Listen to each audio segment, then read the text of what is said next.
Salut! Astăzi vreau să vă prezint diferența între conectorii rapizi la method feederi. Am primit întrebarea asta destul de des și oamenii nu știu exact dacă se folosește o agrafă rapidă cu vârtej, vârtej cu vârtej, quick change biluță, quick change cu tijă lungă.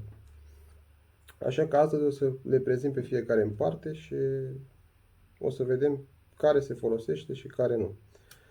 Prima oară avem această agrafă rapidă cu vârtej.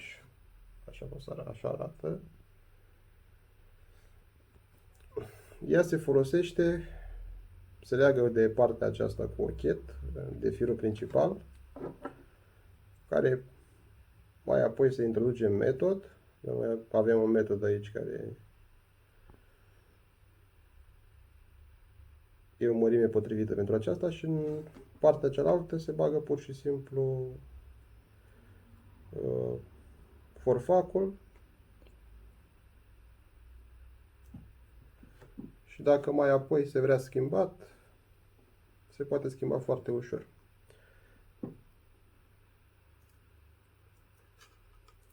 Scoatem agrafa prima oară.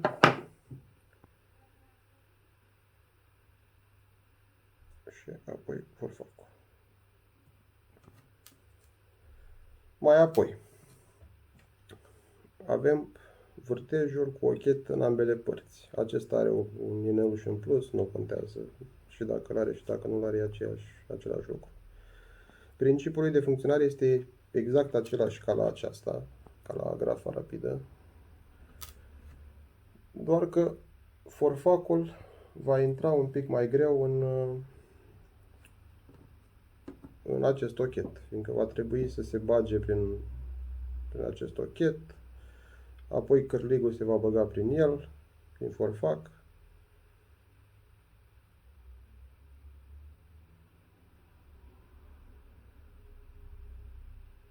Și se va prinde ceva de genul acesta.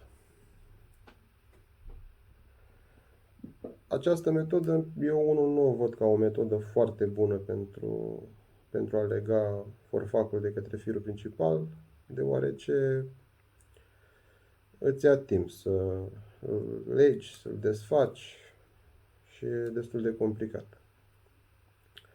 Acum, avem aceste quick change-uri care au apărut, bine, au apărut de ceva timp pe piață, dar nu sunt pe aceeași vârstă cu agrafele. Avem quick change-ul acesta, eu l-am unul de la Preston, tip bulb,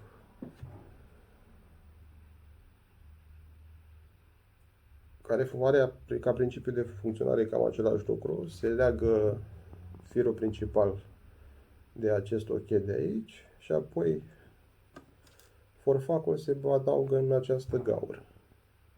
Nu știu dacă se vede exact. În această gaură se adaugă forfacul și se schimbă foarte, foarte ușor. Acesta eu unul îl folosesc uneori când nu mai am celălalt tip de quick change la care o să ajungem imediat. Principiul lui de funcționare e cam același, doar că nu beneficiază de auto-înțepare, o semi-auto-înțepare. Iar ultimul este acest quick change, pe care o să-l desfac eu imediat.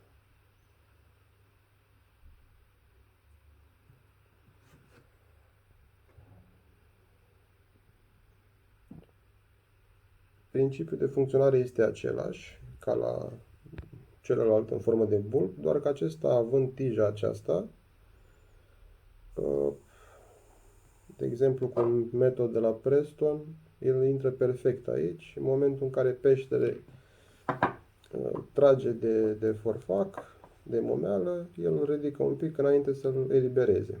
El se eliberează foarte ușor, dar cu un alt metod nu o să funcționeze chiar la fel de bine, dar totuși un pic de auto-înțepare este, fiindcă în momentul când el a tras, a plecat cu forfacul, a luat un pic în sus și se va înțepa.